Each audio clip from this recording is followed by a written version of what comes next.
بالله من الشيطان الرجيم. بسم الله الرحمن الرحيم. الحمد لله رب العالمين، والصلاة والسلام على خاتم الأنبياء والمرسلين سيدنا محمد وعلى آله وصحبه أجمعين. أما بعد maanta waxaan bilaabanayna maaragtay lessonkii koowaad luqadda carabiga kadib markii aan kasoo baxnay insha Allah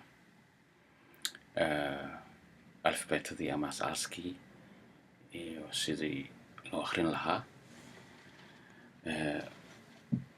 waa kaa let's start it maaragtay maanta casharkan wuxuu ku saabsan yahay هذا this way maaragtay هذا بيت بعض قربانتها وريبانتها وقدنتها hadda waa garanaysaan oo malaynaya ustaad means fatxa reebkan iyo damadan hataa casharada hore soo fahamteen haddaad fahmin waxaan u baahanay inaan gadaal u noqono soo barano hadduu ugu adkaa casharadii hore maaragtay in lasoo fahma ay ku xiran tahay.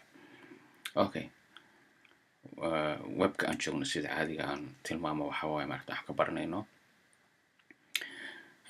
Madina www.madinaarabic.com كليك بوكس وين سأساقوها. هذا بيت.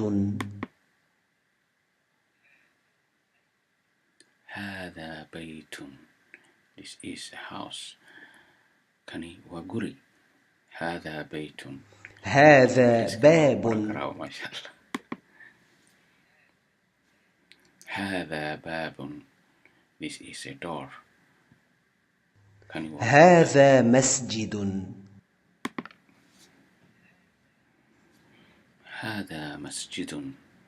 هذا كانوا مساجد. هذا كتاب.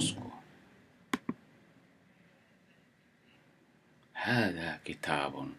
كانوا كتاب أما book. This is a book.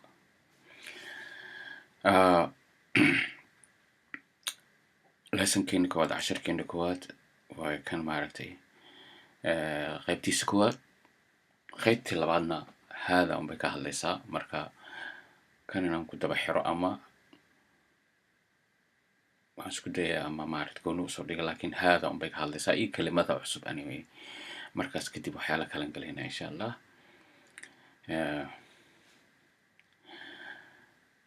قيبتان انتانو بحايا معركتي